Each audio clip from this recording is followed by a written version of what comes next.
Muy buenas tardes a todas y a todos. Bienvenidos a un nuevo capítulo de esta serie que estamos realizando en el programa de reformas procesales y litigación de la Facultad de Derecho de la Diego Portales sobre básicamente el funcionamiento del sistema de justicia durante este contexto de emergencia sanitaria, ¿no? En capítulos anteriores eh, hemos estado centrándonos fundamentalmente en el ámbito penal, que básicamente es donde se ha concentrado casi que todo el foco de lo que debiera ser o lo que se ha considerado como urgente. Pero hoy día también queremos explorar lo que ha sucedido en el ámbito civil, donde al menos personalmente creo que hay cuestiones que son extremadamente importantes y relevantes para la ciudadanía general, para el funcionamiento del correcto, o para el correcto funcionamiento de la vida en sociedad, pero no solamente en términos no solo en el largo plazo, sino que también desde el punto de vista de lo que se puede considerar como urgente para las personas comunes y corrientes en este contexto.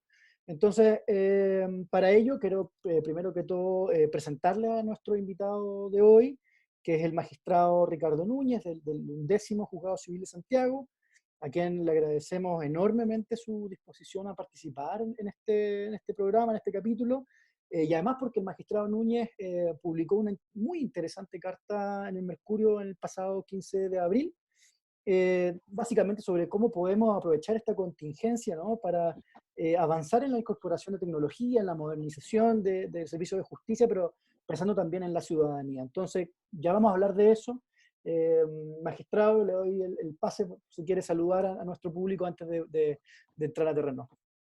Yo primero que nada agradecer a la convocatoria que me ha hecho Ricardo y a la Universidad Diego Portales, que desde siempre ha estado preocupada de los procesos en términos de lo que significa la problemática de los sistemas de justicia, ¿eh? Desde ya desarrollado en los 90 y particularmente en el sistema procesal penal, pero que no ha dejado de lado la justicia civil.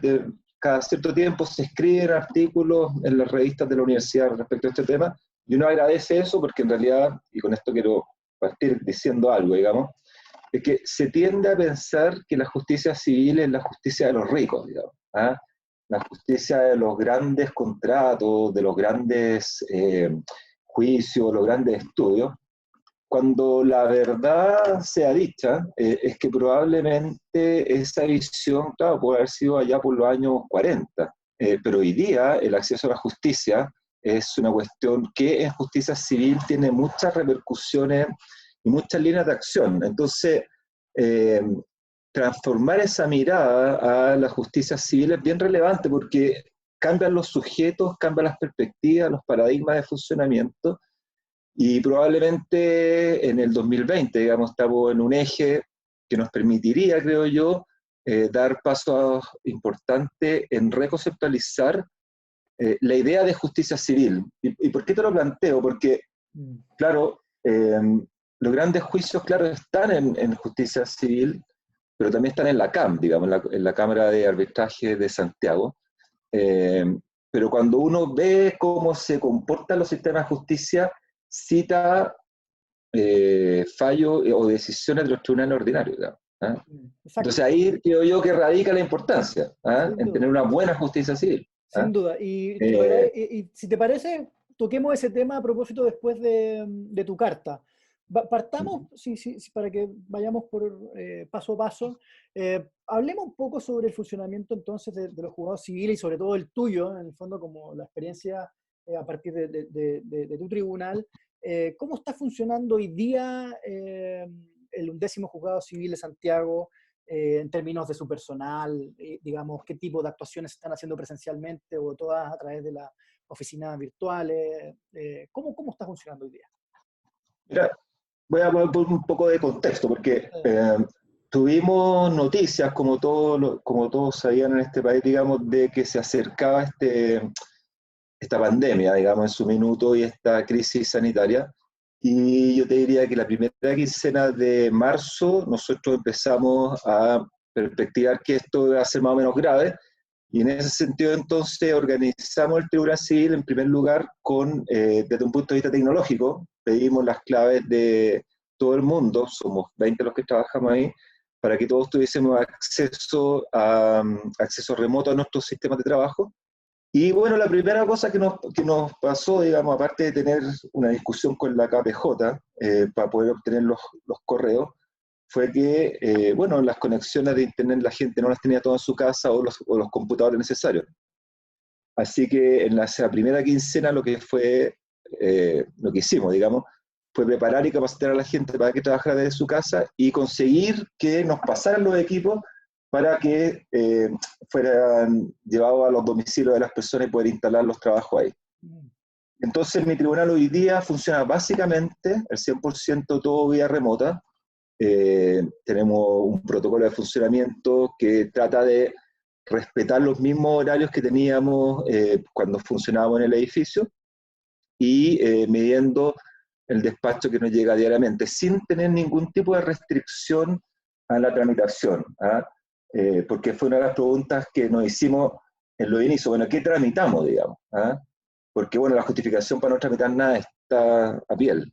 Sí. Pero tomamos la decisión de tramitar todo, para lo cual tuvimos que solucionar algunos problemas que en principio son como bastante básicos, que uno no se los pregunta, pero todo lo que es la constitución de mandato. Tal cual. Eso mismo yo tengo aquí entre mis preguntas justamente sobre eso, porque de algo tan básico para poder iniciar la demanda, digamos, uno se enfrenta muchas veces, no sé, porque hay que hacerlo a través de la notaría, después de la ley de tramitación electrónica, pero después concurrir a ratificar el poder a la secretaría. Entonces, ¿cómo están funcionando ese tipo de cosas ahora? Claro, entonces, claro, y en ese punto específico de la constitución de los mandatos, lo que nosotros dijimos, bueno, si está la firma electrónica avanzada, digamos, que no todos los abogados lo tienen, pero los que los tienen, esos pasan directo. Claro. Y lo otro, bueno, lo otro es cuando están con firma simple o presentan mandatos y bueno, acompañan como documento, bueno, entender que existe una situación que hace incompatible la ida de la persona al tribunal y entonces se valida internamente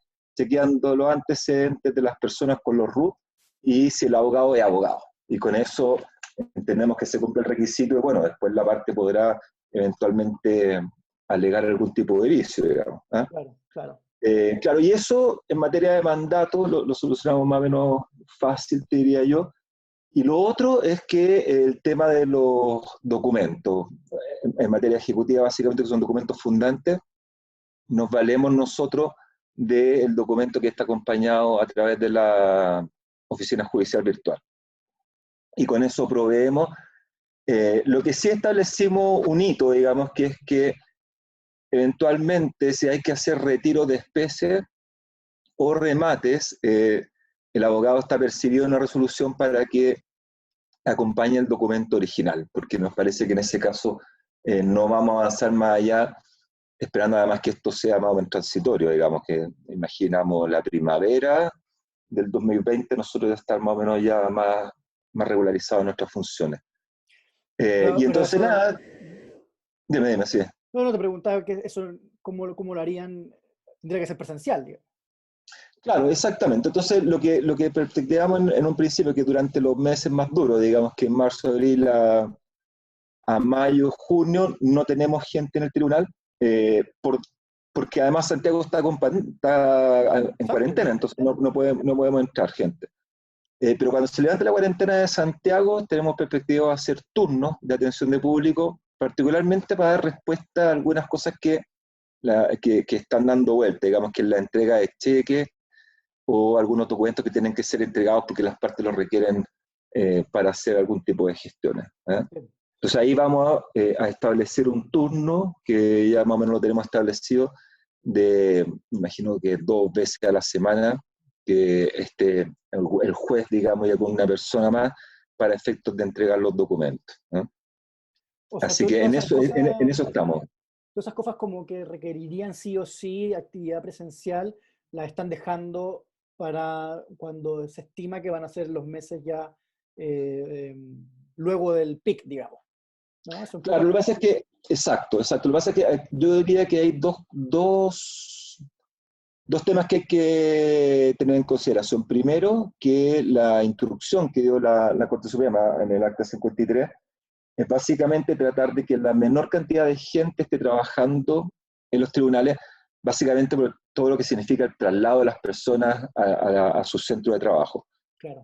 Pero que esto no puede significar la suspensión del servicio judicial en estas cosas que requieren justamente que las personas vayan a retirar algún documento o a hacer algún tipo de trámites más presenciales. Y claro, y ahí nos encontramos con el problema de que Santiago Centro está cerrado. Claro. Entonces, si Santiago Centro está cerrado, lo que nosotros estamos haciendo es esperar que se levante la cuarentena en Santiago para habilitar estas situaciones presenciales mínimas, porque en realidad, desde el punto de vista de la tramitación del tribunal, y cuando hablo del tribunal es porque a mí me llegan los escritos por vía electrónica y todo, la verdad es que no tenemos mucho problema, digamos, de hecho ha bajado sustantivamente la carga de trabajo, por tanto tenemos capacidad para responder rápidamente, pero eso no va a ser aquí, y hay otras cosas que eventualmente tenemos que entrar a pensar y repensar en la idea de que el taco, si uno puede decir de esa forma, o la tocha, de que se va a generar en la justicia civil a consecuencia de la paralización de los términos probatorios, va a ser bien relevante. Y eso hay que saber cómo lo vamos a solucionar, digamos. Sí, toquemos ese punto sobre todo porque yo creo que hay que pasar a discutir, ¿no? ¿Qué vamos a hacer en el mediano plazo? Justamente con esta lógica de continuar con el servicio, y ahí los términos probatorios, etcétera, son clave. Antes de eso, vamos a algo súper básico. ¿Cómo lo están haciendo, por ejemplo, con las notificaciones? Yo entiendo que muchas se hacen por correo electrónico, pero ¿qué pasa no sé, pues, ¿qué pasa con aquellas que tienen que hacerse por cédula, por ejemplo? Sí. Mira, yo lo que te diría es, básicamente, es que lo que nosotros estamos instando en conversaciones que tenemos con los receptores es a que las notificaciones se realicen.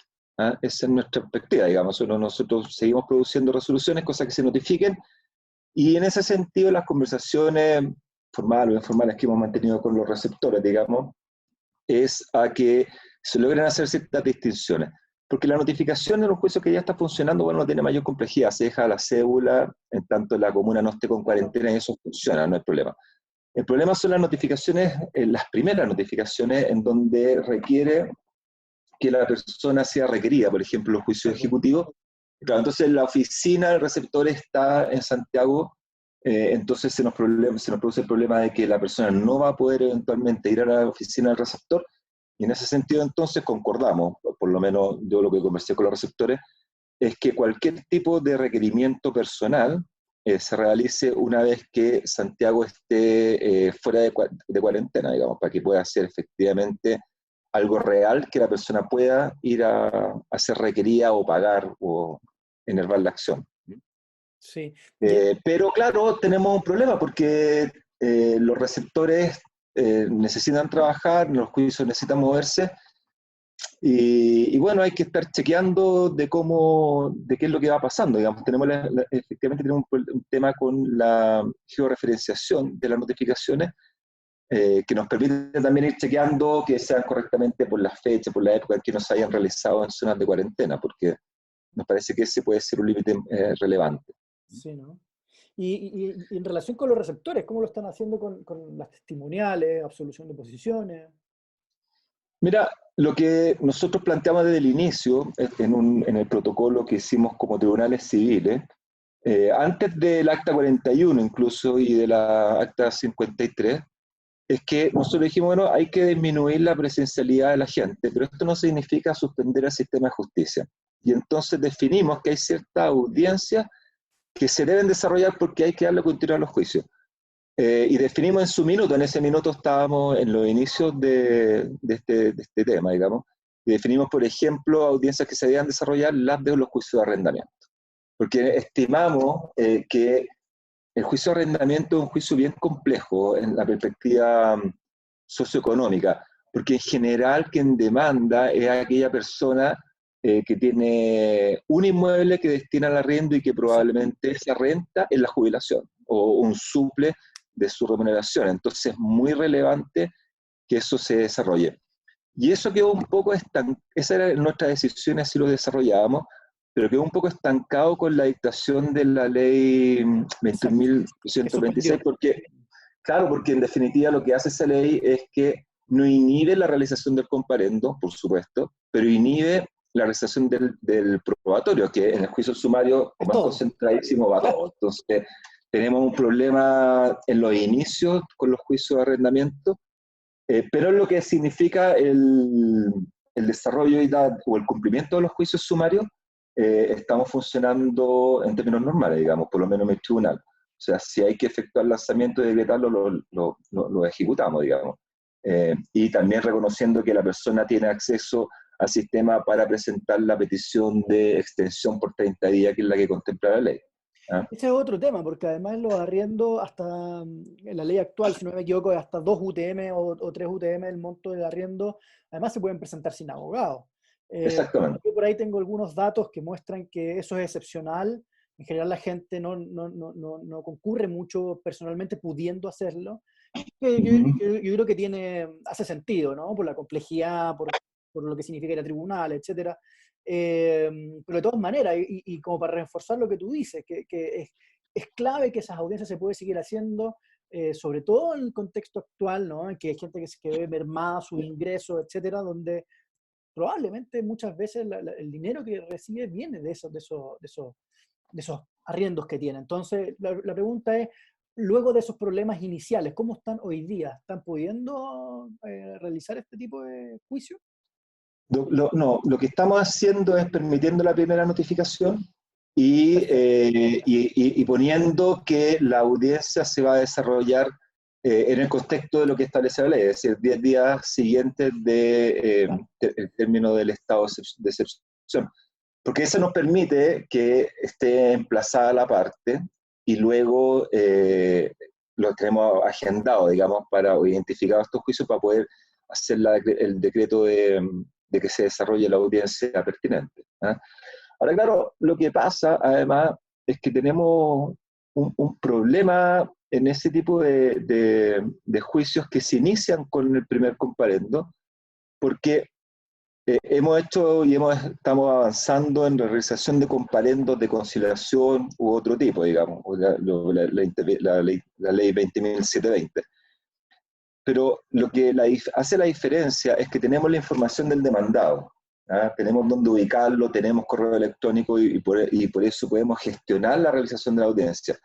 En cambio, en la primera audiencia no conocemos ningún antecedente que no sea lo que nos da el demandante, de cómo convocar a esa persona para que lo podamos contactar con correo electrónico y pueda realizarse la audiencia. Entonces, yo diría que es un problema de acceso nuestro a la información. ¿Ah?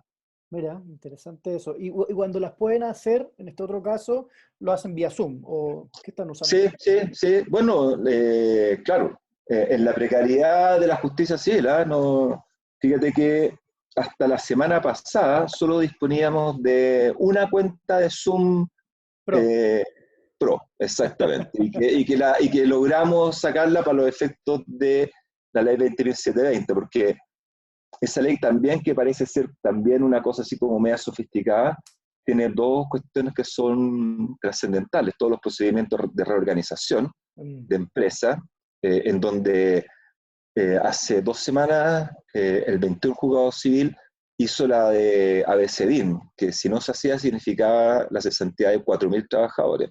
¿Ah? claro. Entonces, Cuando claro, dicen no, que no es urgente civil, bueno, ahí está la bueno, respuesta. claro, ahí, o los mismos procesos de insolvencia, de liquidaciones voluntarias de las personas, Mm, que bueno, que va a destrabar muchas cosas. Entonces, claro, tenemos la gracia de que en esos procesos tenemos, yo te diría, intervinientes más institucionales. Tenemos liquidadores, veedores, los abogados en realidad también son fácil acceso. Entonces, lo que hemos ido desarrollando hasta hoy día es que todas las audiencias de reorganización se están realizando a través del Zoom, que ya logramos que cada tribunal tuviese su cuenta, digamos.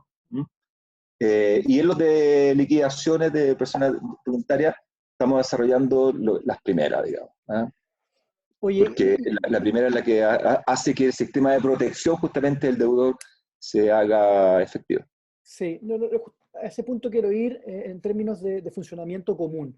En fondo, todas las cosas que tú me estás relatando de tu tribunal, ¿dirías también que se comparten todos los juzgados civiles de Santiago?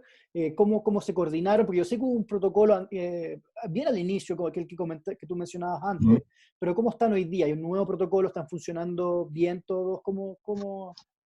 ¿Cómo lo Mira, ves? la justicia civil tiene un autoconvocado comité de jueces, digamos, que se eligió hace poco, en marzo, la primera semana de marzo, fueron ratificados los 3 miembros de ese comité. Y lo que intenta hacer eso es establecer líneas de acciones comunes. ¿Ah? Y yo te diría que en principio el gran número de tribunales civiles está bajo esa línea, digamos, es decir, proveyendo sin mayores dificultades las demandas, tratando de avanzar en la tramitación de los juicios, subiéndose a lo que es la realización de la audiencia. Pero bueno, también tenemos tribunales que simplemente no, o jueces, digamos, o juezas, que simplemente no ven esta perspectiva de necesidad y urgencia, y claro, están un poco más lentos, digamos. No, eso es parte también de las falencias de nuestro sistema, quizá orgánico o cultural, si no hay otra respuesta para eso, digamos, ¿ah? Bien. Pero a tu pregunta específica, yo te diría que hoy día el 60-70% de los tribunales funcionan adecuadamente, digamos. Sí. Oye, y yendo ya a lo más general, ¿cómo evalúas tú, ¿no? El funcionamiento del sistema de justicia en este contexto? Eh, yo he hecho el seguimiento, al menos que mi impresión particular es que había un cambio importante desde las primeras actas y después de la ley eh, a la última acta 53, donde yo al menos, no sé si tú compartes esto, pero yo veo un cambio de lenguaje bien importante. O sea, al principio se hablaba de suspensiones, básicamente, como respuesta del sistema, pero hoy día se está hablando ya de, bueno, ¿qué vamos a hacer, ¿no? Para asegurar la continuidad del servicio? Pensando ya, como lo han dicho harta gente en la prensa, que el distanciamiento social se viene para rato, digamos, y puede que hayan distintos focos, o sea que vamos a estar en esta situación, tal vez si no en cuarentena, al menos tal vez en este contexto, en esta contingencia, pero un muy buen rato. Entonces, al menos ese cambio de lenguaje, al menos yo lo percibo, pero mi pregunta un poco es, ¿cómo lo percibes tú y en qué cuestiones concretas tú ves ese cambio? Mira, lo que yo te diría es que, claro, efectivamente hay un cambio de paradigma o de eje. ¿Ah? Claro, las primeras actas, la 41, si no me Sí, equivoco, y la 42. 42, centraban la mirada del sistema de justicia más bien en el órgano, digamos, ¿ah? En la misma administración. Bueno, probablemente eso es parte también de cómo se ha mirado siempre el Poder Judicial, digamos, tratando de relevarse a sí mismo como algo importante, pero a partir del funcionamiento, digamos, de los distintos tribunales y jurisdicciones, yo te diría que hoy día la ministra Chévez, si yo lo digo con toda su letra, porque hay que reconocerle el trabajo que ha hecho, ha liderado una comisión del Poder Judicial que tiene como eje dos cuestiones que para mí son esenciales. Primero, por supuesto, la protección de quienes trabajamos ahí, eso no hay duda. Obvio. Pero por sobre todo que el sistema de justicia no se paralice. Fíjate que yo tengo la impresión de que era más fácil paralizar totalmente el sistema que hacer el esfuerzo de diseño de que esto funcionara. ¿Y por qué? Bueno, porque nadie te podía criticar que protegiera a tu gente y no hicierais nada, digamos. ¿Ah? Mm. Eh, pero cuando la ministra Chávez toma la conducción de esto, lo que hace ella es que pone al servicio de justicia en un eje que me parece muy relevante, que es que saben que las respuestas que nosotros tenemos que dar no son respuestas técnicas, o sea, por supuesto que son respuestas técnicas, pero son respuestas que tienen repercusión y que generan mucho efecto en la sociedad. Y de esa perspectiva, entonces, cuando tú pones el eje en que el sistema tiene que funcionar, tú lo que haces es que miras a la burocracia no desde la perspectiva del órgano, sino que la pones en la perspectiva del ciudadano. Es decir, tenemos que prestar un servicio que sea de calidad, por supuesto, y que vaya avanzando con las herramientas que tiene. Y te diría yo que el Acta 53 rompe un paradigma que es súper importante en términos de decir, mire, sabe que la tecnología ya no es una cosa que de la cual el Poder Judicial deba servirse a sí mismo, sino que la tecnología está para que el ciudadano la utilice y tenga efectivamente el acceso a la justicia con la respuesta adecuada. Y esa claridad conceptual es radical, es porque finalmente desburocratiza la idea de un gran aparato de justicia ¿Y o estatal. qué crees tú que falta para que, digamos, los siguientes pasos? O sea, y déjame ir a tu carta, la del 15 de abril. El tema de los cheques, para mí es una súper muestra, digamos, de que algo que hoy día todos hacemos a través del teléfono, ustedes no lo puedan hacer, sobre todo pensando en esta contingencia. Entonces, ¿cómo aprovechamos la contingencia para cambiar eso que, como tú dices en tu carta, ¿no? Se viene haciendo así desde décadas y décadas. Claro, claro, porque lo que ha desnudado, yo lo planteé en esa carta, lo que desnuda esta contingencia y la poca respuesta muchas veces que tenemos es que hemos pensado al órgano judicial mirándose a sí mismo. Fíjate que te voy a resumir dos cosas que para mí estas cuestiones son como centrales, digamos, ¿ah? Que es el tema de los cheques, por supuesto. De hecho, eh, yo había solicitado al Departamento de Cuentas Corrientes a principios de marzo la posibilidad de que se gestionara la transferencia electrónica, cuestión que si yo le pregunto a alguien quién tiene cheque, no, me miran con cara de que eso, digamos. ¿Ah? Sí. Lo planteamos en marzo a la gente de cuentas corrientes, no tuvimos respuesta. Lo planteamos en el mismo marzo a la Corporación Administrativa Regional de Santiago. Hicimos un requerimiento formal para que se pronunciara sobre esto, ninguna respuesta. Le mandé una carta al director nacional regional de la corporación, tampoco. Entonces, claro, y eso te pone en un ejemplo que es, habiendo todas las posibilidades del mundo, toda la tecnología del mundo, cuando todos lo usan, o sea, hoy día, para comprar un café tú vas con el teléfono y lo pagáis, digamos. Entonces, es bien increíble. Y el otro caso, que también es sintomático, y ahí las luces se prenden en forma increíble, es la suscripción de las escrituras públicas, digamos. ¿Eh? Uno podrá tener alguna, si le podrá gustar o no, bueno, pero el artículo de la ley sobre tramitación electrónica, de firma electrónica, dice que escrituras públicas se suscriben con firma electrónica avanzada. Bueno, lo hicimos, y Espérame, hoy y día estamos suscripción dando, solamente para que el público entienda, la suscripción de escrituras públicas ¿para qué? ¿Con qué objeto? claro, para la adjudicación. Es decir, en la Perfecto. fase final del juicio ejecutivo, ya cuando hay que repartir plata, que en general quedan platas para el deudor, ¿eh? No son pocos. Mm. ¿Ah? Y se satisfacen los créditos, bueno, en ese minuto hay que suscribir una escritura pública y, bueno, y la ley dice, escrituras públicas se pueden suscribir con firma electrónica avanzada, ese es el requisito que pone. Lo hicimos y nada, pues estamos dando explicaciones, estoy dando explicaciones, digamos, a nivel personal, a la Corte Suprema, porque, bueno, un ministro estimó que eso era obrar contra derechos, y bueno, y entonces, claro, los cheques, las escrituras públicas, lo que te pone de manifiesto es que eh, el desafío que plantea esta pandemia al Poder Judicial es repensarse. Y repensarse en lo que conversábamos hace un rato atrás, digamos, es decir, ¿a quién servimos? ¿Nos Exacto. servimos a nosotros mismos o nos servimos bueno, al chileno que necesita el acceso a la justicia, digamos? Y yo creo que esta es un importante minuto en donde podemos dar una respuesta, a mi juicio, adecuada, que es que, bueno, no le servimos al organismo mismo, digamos, sino que estamos para hacer servicio público.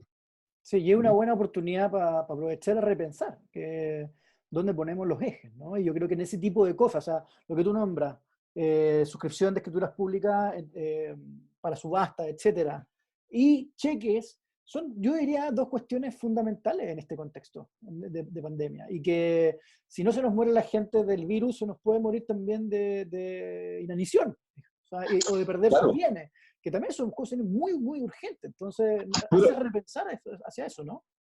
bueno, fíjate que el vilipendiado juicio ejecutivo, digamos, que todo lo mira, bueno, ejecución, hay un artículo de la Andrea Repeto que salió hace 2 semanas atrás, el día domingo, que habla sobre los efectos de la cesantía. Nosotros trabajamos con los efectos de la cesantía.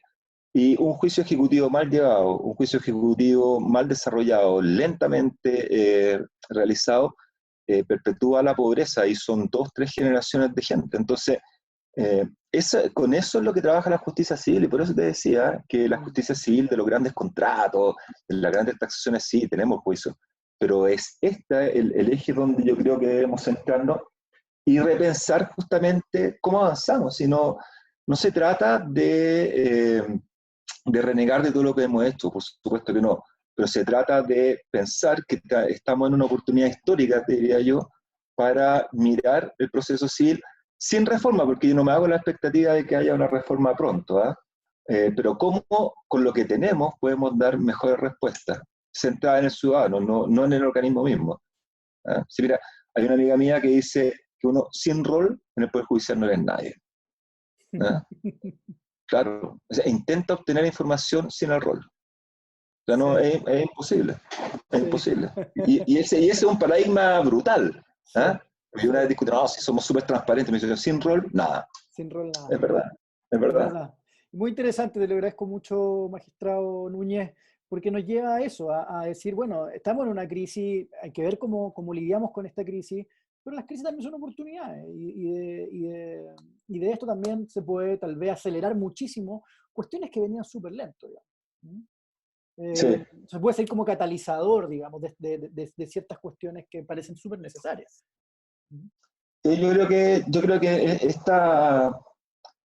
esta crisis, digamos, sanitaria nos puede llevar a acelerar ciertas cuestiones que son relevantes. Y lo que yo diría que el ejemplo es lo que toca justicia civil. ¿Ah? No desconozco cómo se manejaron las otras jurisdicciones, pero en lo que corresponde a justicia civil, yo creo que el otro cambio de paradigma también está en, sabiendo que los jueces no son administradores, porque no queremos jueces administradores, digamos, sí tienen algo que decir en el cambio. Y fíjate que esta idea de que hoy día el 60-70% de los tribunales civiles funcionen más o menos eh, estandarizado, que exista una opinión y que hayan sido proactivos, hace un cambio a que te vengan dirigiendo desde arriba, a que los jueces empoderados, digamos, en la jurisdicción, no tanto en la administración, pero sí con idea, podamos ser un eje que cataliza los cambios y las necesidades futuras.